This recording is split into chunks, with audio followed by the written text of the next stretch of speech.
नमस्कार, मैं सौरभ शर्मा और आप देख रहे हैं वतन के सिपाही समाचार। इस वक्त हम मौजूद हैं करनाल की करण गेट में, जहां पर आपको बता दें कि करनाल की 5 विधानसभाओं में से इकलौते कांग्रेस के जो विधायक है शमशेर सिंह गोगी जी, वो आज मार्केट का दौरा यहां पर करने पहुंचे थे। उनसे अलग अलग मुद्दों पर बातचीत करेंगे, चाहे करनाल के बाजारों में 2 व्हीलर का बंद करना हो या आड़तियों की हड़ताल हो, किसानों की परेशानी हो, तमाम मुद्दों पर बात करेंगे। कहेंगे आज मार्केट का दौरा किया, क्या कुछ देखने को मिला? क्योंकि काफ़ी कम जो है यहाँ पर पहले की तरह देखा गया, काफ़ी कम जो है बाजार में रौनक रही है।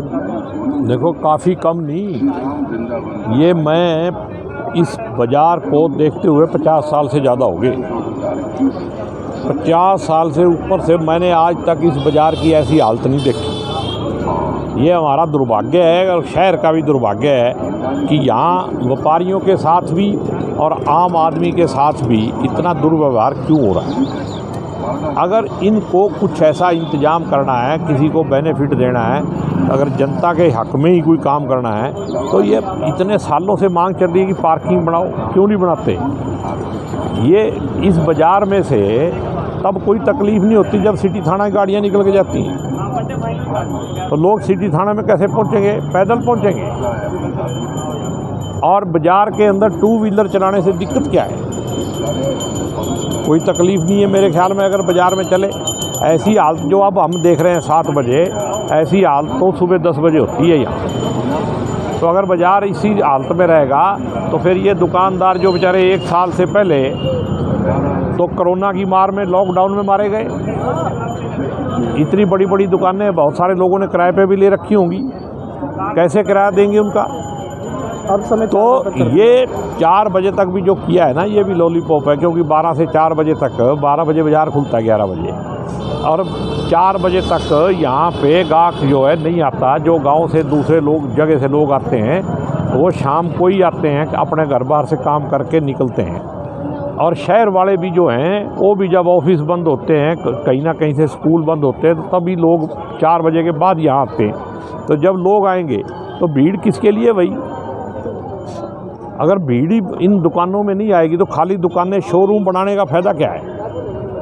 और ये मेरे को ऐसा शक है कि ये किसी ना किसी आदमी का वेस्टेड इंटरेस्ट है इसमें, और उसको पूरा करने के लिए प्रशासन उनके हाथ की कठपुतली बन के काम। इंटरेस्ट प्रशासन ले रहा है इस बाजार में। बिल्कुल। एक सर, पिछले 4 महीने से किसान बॉर्डरों पर है। दूसरा, मंडियों में अब किसान परेशान हो रहा है क्योंकि आड़ती जो है वो हड़ताल पर है, क्योंकि सरकार कह रही है कि हम सीधी पेमेंट जो है अकाउंट जो है किसानों के खाते में करेंगे, आड़तियों के में नहीं करेंगे। नहीं, मैं कहता हूँ भी 6 महीने पहले गेहूँ नहीं आई। इस बात का जो हल था आड़तियों के साथ, उसके साथ ये अधिकारी क्या क्या काम कर रहे थे, ये घपले करने में लगे हुए हैं। उस टाइम आड़तियों से, किसानों से बात करके इसका हल निकालते भी क्या करना है। जब मंडी के अंदर गेहूँ आ गई तो उसके बाद ये फैसला दे रहे हैं कि हम ऐसे करेंगे, ऐसे करेंगे। ये तो इन्होंने मेरे ख्याल में ये सोची समझी एक साजिश है भाई, किसान को परेशान करो, आड़तियों का और किसानों का रिश्ता तोड़ो, ताकि समाज के अंदर उथल पुथल मच जाए और लोग जो हैं परेशान हो जाएं और एक एक दाने को मोहताज हो जाएं। ये पूरे सामाजिक ताने बाने को बिगाड़ने का पहले इन्होंने सांप्रदायिकता के माध्यम से, जात पात के माध्यम से नफ़रत फैला के धर्म के नाम पे बांटने की कोशिश की। तो जब वहाँ से ये कामयाबी पूरी तरह से नहीं मिली तो अब ये आर्थिक तौर पे इस सामाजिक ढांचे को तोड़ना चाहते हैं। क्योंकि आड़ती कह रहे हैं अगर ऐसा हुआ क्योंकि हमारे भी बच्चे, हमारे परिवार, हमको एक काम छोड़ना पड़ेगा अगर सीधी खातों में किसानों के। कितनी हास्यास्पद बात है कि जो डिपो होल्डर हैं, जिनके घपले जग जाए रहे, जिनके अंदर इंस्पेक्टर सस्पेंड हो रहे हैं, डिपो सस्पेंड हो रहे हैं, उनको ये मंडी का माल तोलने का, जो 2-2.5 किलो माल तोलने वाले आदमी हैं, उनके पास अपना सारा सिस्टम है कि वो मंडी में जाके दाने तोल देंगे। ये मूर्ख बना रहे हैं देश का। और ऐसे अफसरों के खिलाफ जांच बैठाई जानी चाहिए। ये तो सरकार ही ऐसी है कि जिसका सिस्टम पे, अफसरों पे कोई कंट्रोल ही नहीं है, और ये सरकार को इसकी जवाबदेही है। जनता इनको आने वाले समय में सबक सिखाएगी। सर, किसान आंदोलन किस तरह से देखते हैं? लगभग 5 महीने होने को आए हैं, लगता है कि अब फैसला हो जाना चाहिए, सरकार ने भी किया, किसानों की बात नहीं, फैसला तो बहुत पहले हो जाना चाहिए, लेकिन मैं एक बात इसी माध्यम से, आपके माध्यम से ये कहना चाहता हूँ भी आज भी 4.5 महीने होने के बाद भी सरकार ये सोच रही है कि किसानों का समाज के अंदर दूसरे लोगों को भड़का के, कुछ बीजेपी के कार्यकर्ता दूसरे लोगों को भड़का के आपस में टकराव करा दिया जाए और इसको आंदोलन को फेल किया जाए। जबकि चाहिए ये भी जो भी तरीका है उस तरीके को अपना के इस समस्या का समाधान करना चाहिए पॉजिटिवली। किसान कोई बाहर से आए हुए लोग नहीं हैं, कोई रोंगिया नहीं है, वो भी इसी देश के नागरिक हैं और उनका अधिकार है, संवैधानिक अधिकार के तहत वो शांतिपूर्ण आंदोलन कर रहे हैं और सामाजिक ताना बाना ना बिगाड़ा जाए।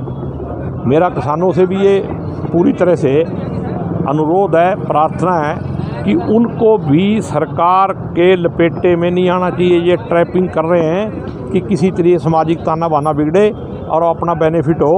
उनको इस मामले में चौकस रहना चाहिए और सरकार से मतलब पूरी तरह से चौकस होके इनके इस हथकंडों का जवाब जो है बुद्धिमानी से देना चाहिए। ये आने वाले समय में और होगा। लेकिन एक बात मैं दावे के साथ कह सकता हूँ, ये मोदी जी भी सुन रहे, खट्टर जी भी, तो मेरा विश्वास है, ये मेरी इंट्यूशन भी है कि ये जो काले कानून हैं अब ये कभी लागू नहीं होंगे और अब एमएसपी पे कोई भी सरकार आगे आएगी तो ये गारंटी का कानून बनाना ही पड़ेगा, तभी देश का आम आदमी और किसान जो है बचेगा। सर, आपने यही कहा कि उठाने की हरियाणा के गृह मंत्री अनिल, जिन्होंने आज ट्वीट किया है कि कोरोना क्योंकि बढ़ रहा है लगातार, तेजी से सरकार द्वारा बातचीत का दौर शुरू करे और किसानों को बॉर्डर से हटाए क्योंकि कोरोना लगातार बढ़ रहा है। नहीं, जो देखो विज साहब जो है ना, विज साहब के कहने का कोई मतलब नहीं है इसमें, उसको तो सब जगह बोलना है और उसकी बात का तो मैं कोई कॉग्निजेंस ही नहीं लेता। कोरोना कहाँ बढ़ रहा है? जहाँ अमित शाह जी बिना मास्क के जाते हैं, मोदी जी जाते हैं, वहाँ कोरोना नहीं होता, रैलियाँ होती हैं जहाँ। और बॉर्डर पे कोरोना कब होया? कितने लोग मर गए कोरोना से? लेकिन कोरोना का डर दिखा के आंदोलन फेल करना इस देश के लिए दुर्भाग्यपूर्ण होगा। अगर इस तरीके की कार्रवाई कोई सरकार करती है, सरकार को एक परिवार की तरह, अगर किसी के बीच में कोई मनमुटाव है, कोई है, तो जब घर में बच्चे रूठ जाते हैं ना, तो माँ बाप किसी न किसी तरीके से उनको एक छोटा खिलौने से नहीं मानते तो बड़ा खिलौना ले आके दे देते हैं। तो किसान तो कुछ मांग ही नहीं रहे। किसान तो ये कह रहे हैं कि जो खीर हलवा आप परोस रहे हो ये हमें नहीं खाना है, अपना संभाल के रख लो। किसानों ने तो नहीं मांगा, ये किसानों पर ज़बरदस्ती जो थोपी जा रही है चीज़, उसका विरोध कर रहे हैं वो। तो सरकार को ऐसा क्या इंटरेस्ट है? कहाँ इन्होंने अपनी ज़मीर बेची हुई है कि किसानों से पंगा लेके उनको इतने दिनों से दुखी कर रखा है? ज़मीर बिके हुए काम हो रहे हैं ये। जिनकी ज़मीर जिंदा है वो ऐसे काम नहीं करते। करनाल आज आप पहुंचे बाजार में, व्यापारी से बातचीत हुई होगी, क्या कुछ समस्या है जो उनकी? देखो, व्यापारी तो यहाँ इतने दुखी हैं कि बस बेचारों के आंसू ही निकल रहे हैं। वो रो रहे हैं, वो कहते हैं जी 1 साल पहले हम मर गए, किराया पूरा नहीं हुआ हमारी दुकानों का, और अब ये हालात कर दिए आपके सामने, और अभी आप बाज़ार की शक्ल दिखा दो।